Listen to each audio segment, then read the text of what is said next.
नमस्कार, prime news देख रहे हैं आप। मैं हूं आपके साथ आकाश सरोज और प्राइम न्यूज के इस खास बुलेटिन राष्ट्र प्रथम में आप सभी का स्वागत है। जिस एसआईआर को लेकर महीनों तक सियासत गरमाई रही, जिस पर विपक्ष लगातार चुनाव आयोग की निष्पक्षता पर सवाल उठाता रहा, अब उस पूरे विवाद पर सुप्रीम कोर्ट ने बड़ा फैसला सुना दिया है। अदालत ने साफ कर दिया है कि एसआईआर पूरी तरह वैध और कानूनी प्रक्रिया है, यानी अब राजनीतिक बहस भले जारी रहे, लेकिन एसआईआर की वैधता पर सवाल खड़े करना मुश्किल हो गया है। आखिर कोर्ट ने अपने फैसले को क्या कहा और क्यों विपक्ष अभी भी संतुष्ट नहीं है, देखिए इस रिपोर्ट के जरिए। माननीय सुप्रीम कोर्ट ने कहा है कि एसआईआर की पूरी प्रक्रिया सही है।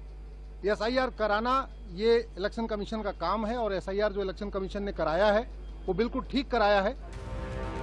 जिस एसआईआर के जरिए पिछले कई महीनों से सियासतदारों की गाड़ी चल रही थी, उस पर सुप्रीम कोर्ट ने बुधवार को ब्रेक लगा दिया है। एसआईआर जिसे कई मंचों से मुद्दा बनाया गया, तमाम सवाल उठाए गए, तमाम आरोप प्रत्यारोप लगाए गए, अब उसे सुप्रीम कोर्ट ने न सिर्फ वैध करार दिया है, बल्कि चुनाव आयोग की निष्पक्षता पर उठने वाले सवालों का जवाब भी साफ कर दिया है। सुप्रीम कोर्ट ने बुधवार को एसआईआर को वैध और संवैधानिक करार दिया है। चीफ जस्टिस सूर्यकांत की अगुवाई वाली बेंच ने कहा कि एसआईआर मनमाना नहीं है और चुनाव आयोग को इसके लिए विशेष प्रक्रिया अपनाने का अधिकार है। एसआईआर प्रक्रिया को रद्द नहीं किया जा सकता क्योंकि ये सामान्य वोटर लिस्ट संशोधन प्रक्रिया से अलग है। ये प्रक्रिया स्वतंत्र और निष्पक्ष चुनाव कराने के उद्देश्य से जुड़ी हुई है। कोर्ट ने कहा कि कानून चुनाव आयोग को किसी भी समय विशेष पुनरीक्षण कराने का अधिकार देता है। ये प्रक्रिया संविधान के अनुच्छेद 324 के तहत चुनाव आयोग की जिम्मेदारी को मजबूत करती है। कोर्ट ने कहा कि चुनाव आयोग ने अपने अधिकारों से बाहर जाकर काम नहीं किया है। एसआईआर के बारे में बहुत सारे अपवाद बताए गए थे, एसआईआर की बहुत सारी कमियां बताई गई थी। माननीय सुप्रीम कोर्ट ने उन कमियों को स्वीकार नहीं किया है और कहा है कि बिल्कुल इलेक्शन कमीशन ने फ्री एंड फेयर तरीके से पूरा एसआईआर किया है। हमने जो पीआईएल फाइल किया था उसमें मांग किया था एसआईआर रेगुलर इंटरवल पे होना चाहिए, एसआईआर हर 5 साल में होते रहना चाहिए। इसी एसआईआर को विपक्ष ने बिहार चुनाव में सबसे बड़ा मुद्दा बनाया था। चुनाव आयोग पर सवाल उठाए जा रहे थे, लेकिन अब सुप्रीम कोर्ट का फैसला विपक्ष के आरोपों के तर जब आया तो सत्ता पक्ष को बैठे बिठाए मुद्दा मिल गया है। विपक्ष अब एक बार फिर से बीजेपी के निशाने पर है। प्रयास आज सर्वोच्च न्यायालय के धरातल पर निष्फल और निष्प्रभावी सिद्ध हुए हैं। इसलिए ये कांग्रेस की एक पूर्ण पराजय है, जो नैतिक, राजनैतिक और संवैधानिक तीनों आयामों पर कांग्रेस और विपक्ष ध्वस्त हो गया है। इसका मतलब फ्री एंड फेयर इलेक्शंस को इंश्योर करने के लिए it was very much required. तो जो उनका मूल आधार था वह पूरी तरीके से ध्वस्त हो गया। सत्यमेव जयते।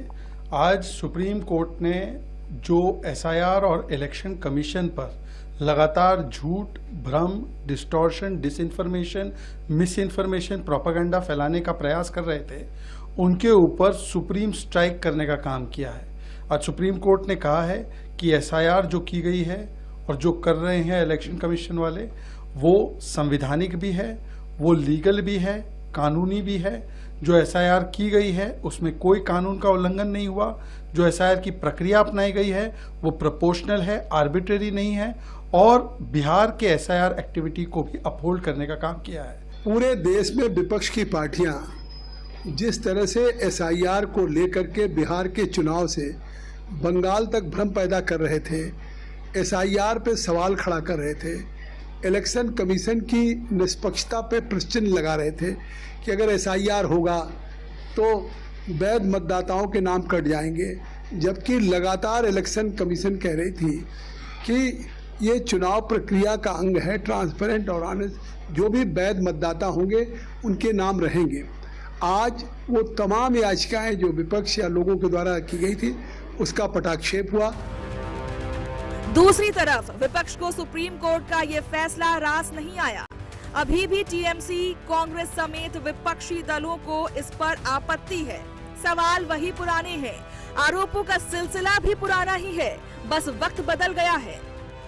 सहमत नहीं हूं, लेकिन सुप्रीम कोर्ट जो बोलता है वही लॉ है।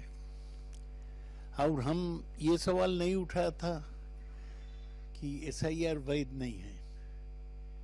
हमारा कहना था कि एसआईआर को इस्तेमाल ठीक से नहीं किया गया।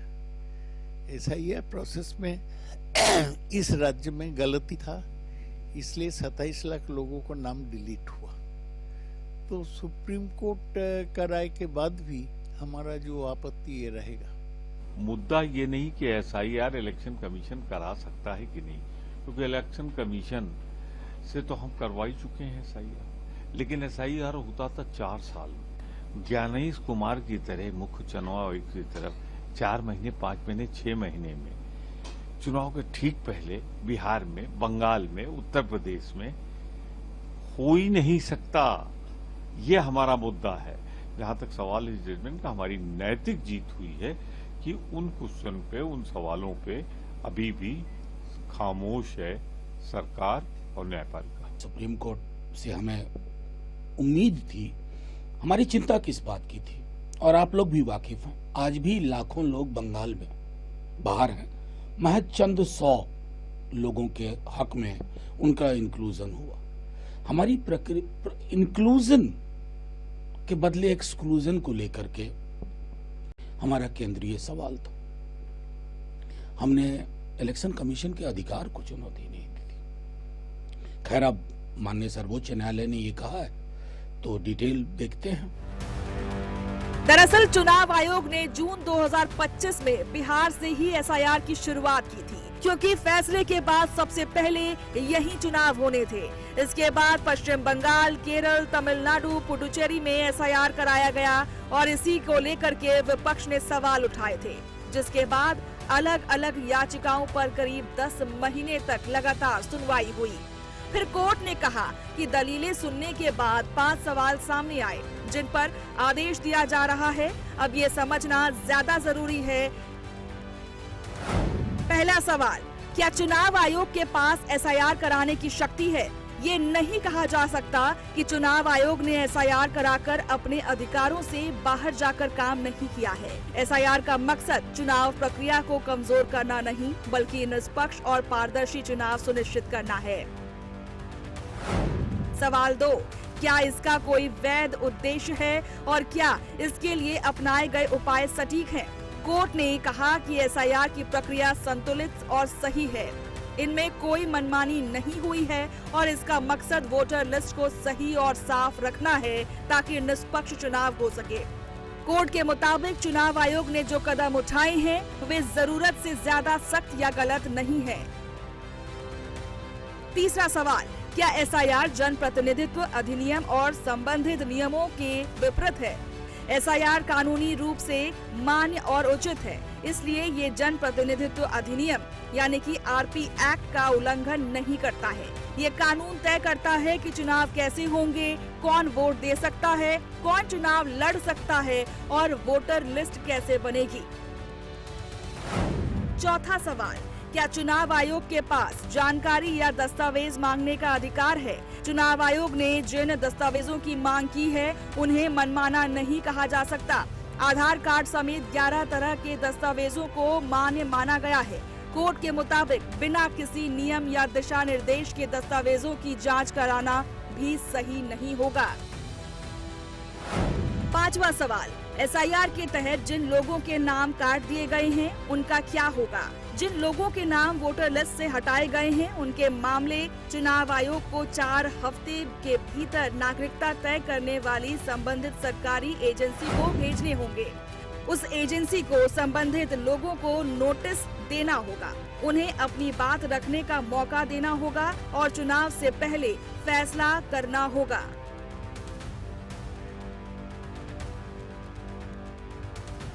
सुप्रीम कोर्ट ने बुधवार को एसआईआर को लेकर सभी जरूरी सवालों के जवाब दे दिए हैं और ये इसलिए भी जरूरी था क्योंकि एसआईआर प्रक्रिया अभी आगे भी जारी रहेगी। किन राज्यों में ये हो चुकी है, कितने वोटर काटे गए हैं और इससे जुड़ी अन्य जानकारी भी आपको बता देते हैं।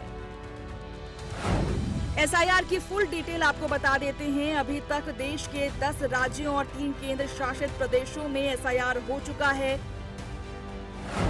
इनमें अब तक कुल 7.41 वोटर्स के नाम कट चुके हैं। एसआईआर के पहले फेज में बिहार शामिल था। दूसरे फेज में 9 राज्य और 3 केंद्र शासित प्रदेश शामिल थे।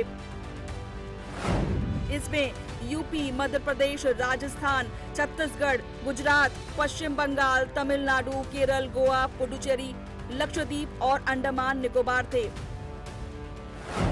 एसआईआर के तीसरे फेज 16 राज्यों और 3 केंद्र शासित प्रदेश कवर होंगे। पूरी प्रक्रिया 30 मई से 23 दिसंबर तक चलेगी। दिल्ली में 30 जून से एसआईआर प्रक्रिया शुरू हो जाएगी। कुल मिलाकर के सुप्रीम कोर्ट ने अपने फैसले में साफ कर दिया है कि एसआईआर कानूनी रूप से मान्य और उचित है। यानी इसके बाद अभी भी भले ही सियासी सवालों का सिलसिला जारी है, लेकिन अब वैध या अवैध कोई भी बहस अतार्किक ही मानी जाएगी। Bureau report, prime news. इधर उत्तर प्रदेश के